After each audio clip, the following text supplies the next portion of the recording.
Xerox कर दो। लेकिन जेरोक्स असल में एक कंपनी का नाम है जो कि फोटोकॉपी बनाने वाले प्रिंटर्स बनाती थी। बिल्कुल जैसे आज इंडिया में हर नूडल्स को मैगी कहा जाता है, वैसे ही फोटोकॉपी को लगभग हर जगह पर जेरोक्स कहा जाता है। नंबर 20, लायन की जो एज है वो उसके नाक को देखकर पता लग सकती है। जब वो छोटे होते हैं तब उनकी नाक पिंक होती है, लेकिन उम्र के साथ वो डार्क कलर की हो जाती है, और जब वो अडल्ट बनते हैं तब उनकी नाक एकदम डार्क ब्लैक हो जाती है। नंबर 19, इंडियन करेंसी डॉलर को रिप्लेस कर सकती है। 18 से ज्यादा कंट्री ने INR को अपनी करेंसी की तरह इस्तेमाल करने के लिए मंजूरी दे दी है। यानी कि जिस तरीके से अभी डॉलर को कंपेयर किया जाता है किसी भी कंट्री के करेंसी से, वैसे इंडियन करेंसी को किया जाएगा। हालांकि इस चीज को अभी भी टाइम लगेगा, लेकिन फिर भी इस बात के लिए 1 लाइक तो बनता है। नंबर 18, अगर आपके पास ब्लू जीन्स है तो May 20 को उसे बर्थडे विश करना, क्योंकि May 20 को ब्लू जीन्स का बर्थडे मनाया जाता है। इसका जन्म 20 मई 1873 में हुआ था, और तब से हर साल May 20 को इसके बर्थडे की तरह कुछ जगह पर सेलिब्रेट भी किया जाता है। नंबर 13, एक मिथ के हिसाब से अगर आपके लेफ्ट हैंड में खुजली हो रही है तो आपके पास से पैसे जाने वाले हैं, और राइट हैंड में खुजली हो रही है तो आपके पास पैसे आने वाले हैं। अब इन बातों में कितना सच है आप मानते हो या नहीं, कमेंट में जरूर बताना। नंबर 16, आपने सुना होगा दारू पीकर जो कुछ भी हम बोलते हैं या जो सुनते हैं वो हम भूल जाते हैं, लेकिन इसमें दारू की वजह से हम नहीं भूलते, बल्कि ज्यादा दारू पीने से आप कह सकते हो कि हमारा दिमाग मेमोरी को सेव करना ही बंद कर देता है, और इसीलिए हमें वो चीजें बिल्कुल भी याद नहीं रहती। नंबर 15, ये एक साइकोलॉजिकल फैक्ट है कि अगर आप कभी भी सच बोलते हो यानी कि ऑनेस्ट बिहेव करते हो तो सामने वाले को लगेगा कि आप बहुत ज्यादा रूड हो, या फिर आप उनसे अच्छे से बात नहीं कर रहे। नंबर 14, बिहार के एक आदमी ने 2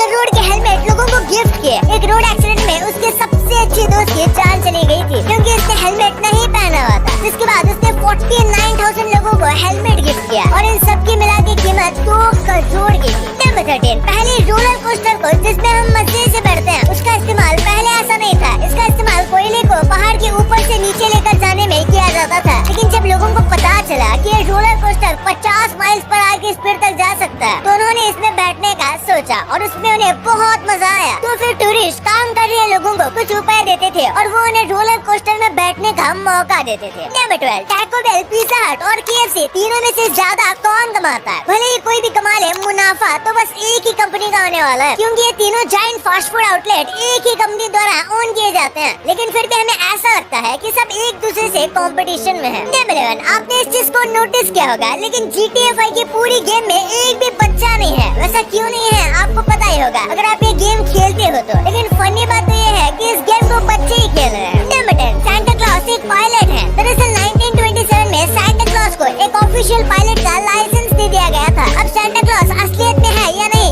ये किसी को नहीं पता, तो लाइसेंस किस नाम पे इशू किया गया था वो तब के लोग ही जाने, लेकिन उस समय हर कोई सांता क्लॉज को रियल मानता था। नंबर 9, विजय माल्या जब इंडिया से भागा तो उसका कहना था कि उसके पास लोन वापस देने के लिए पैसे नहीं है, लेकिन असलियत में उसके पास पैसे थे, और जिस भागने से पहले उसने 330 करोड़ की जमीन भी खरीदी थी, लेकिन वो इंडिया के बाहर का ट्रांजैक्शन था, इसलिए उसे तभी नहीं पकड़ा जा सका, और उसके बाद तो महाशय इंडिया ही छोड़ गए। नंबर 8, अमीर लोगों की कॉफी यानी कि स्टारबक्स के CEO भी अब एक इंडियन है। इनका नाम है लक्ष्मण नरसिम्हन, और ये भी इंडियन ओरिजिन के हैं, जिनको हाल ही में स्टारबक्स का CEO बनाया गया है। नंबर 7, डेली शराब पीने से दिमाग बूढ़ा हो जाता है। रिसर्च में पता चला कि जो लोग डेली अल्कोहल पीते हैं उनका दिमाग जल्दी एज करने लगता है। नंबर 6, वर्ल्ड वॉर 2 के दौरान सब लोग पेपर क्लिप पहनने लगे थे। दरअसल पेपर क्लिप पहनने का मतलब ये था कि वो नाजी आइडियल और रेसिज्म के खिलाफ खड़े हैं, यानी कि ये साइलेंट प्रोटेस्ट करने का एक तरीका था, लेकिन आज हम इसे काम से पहनते हैं, और पहले के लोगों को ये पहनने से अपना जान का खतरा भी था, तो इसलिए इसे लोग बहुत कम पहना करते थे। नंबर 5, आइसलैंड में नॉर्मल पब्लिक के पास सबसे ज्यादा गन मौजूद है, यानी कि किसी भी कंट्री के कंपैरिजन में यहाँ पर नॉर्मली ज्यादा गन मौजूद है, और यहाँ पर क्राइम रेट एकदम ना के बराबर है। यहाँ पर ज्यादातर गन हंटिंग जानवरों से बचने के लिए इस्तेमाल होती है। नंबर 4, स्टील वुल नाम का एक सब्सटेंस होता है, वो बहुत ज्यादा फ्लेमेबल होता है और उसपे आसानी से आग लग सकती है। आप देख सकते हो बस बैटरी यानी कि सेल के 2 कॉर्नर टच करने पर छोटा सा स्पार्क हुआ और उस पूरे स्टील वुल पर आग लग गई। ये देखने में बहुत ज्यादा सैटिस्फाइंग है। नंबर 3, रोल्स रॉयस और न्यूक्लियर एनर्जी का कहीं पर भी लेना देना नहीं लगता, लेकिन रोल्स रॉयस के पास सिक्योर फंड पड़े हैं चांद पर न्यूक्लियर रिएक्टर बनाने के लिए, यानी कि जब मून पर बेस बनाएंगे और वहाँ पर जब न्यूक्लियर रिएक्टर बनाएंगे तो ये काम रोल्स रॉयस करने वाला है। एटलीस्ट वो उसके लिए पैसों को सिक्योर करके रखा हुआ है। नंबर 2, असली या फिर अच्छी क्वालिटी की चीजों को पहचानने का कमाल का ट्रिक है। जैसे कि आप पानी पूरी में अगर आप पानी भरने के बाद पानी की पूरी ट्रांसपेरेंट दिखती है तो उसका मतलब है कि वो पानी पूरी की क्वालिटी कम है, और अगर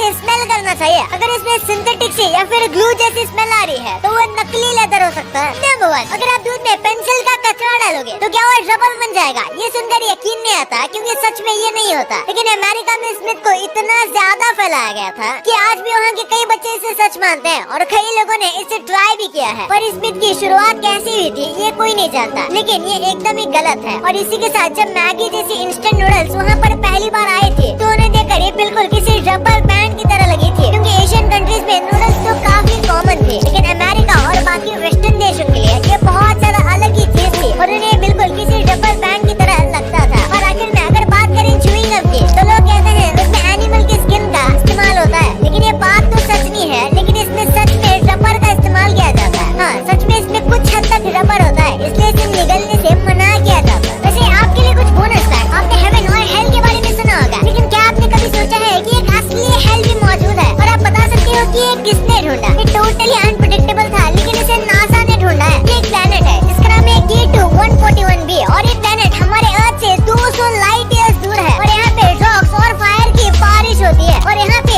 ओशंस लावा के बने हुए हैं। और ये सुनने में ऐसा लगता है कि ये एक्चुअली में एक हेल हो जो कि एग्जिस्ट करता है। आपने कभी न कभी वेदर फोरकास्ट देखा होगा। आप ऐसे फोन लेते हो और देख लेते हो कि वेदर कैसा होने वाला है या फिर वेदर कैसा है, तो आप जितना आसानी से देखते हो ये वेदर उतने आसानी से मिलता नहीं है। ये वेदर फोरकास्ट की डिटेल्स ढूंढने में इतनी आसान नहीं होती है। एक दिन के वेदर फोरकास्ट को जानने के लिए 10 बिलियन मैथ कैलकुलेशंस करने पड़ते हैं एक दिन के वेदर फोरकास्ट को जानने के लिए। वाह भाई, इतना सब कुछ आपने जान ही लिया है, पर क्या आपको पता है कि ये कोल्ड ड्रिंक पूरी भरी हुई क्यों नहीं होती? कैसे आप बैठे बैठे 1 kg लॉस कर सकते हो और कैसे आप एक गाने को सुन के अपने कान के पूरे मैल को निकाल सकते हो और बस ये करके आप एक खराब अंडे को आसानी से पहचान सकते हो। भाई ये वीडियो तो एंटरटेनमेंट का डबल डोज है, तो इस वीडियो को अभी दबाओ। और अभी तक ये वीडियो को लाइक नहीं किया है तो क्या कर रहे हो यार, वीडियो को लाइक अभी कर दो। और अभी तक चैनल को सब्सक्राइब नहीं किया है तो उसे भी कर दो। मिलते हैं अगले वीडियो में, तब तक के लिए।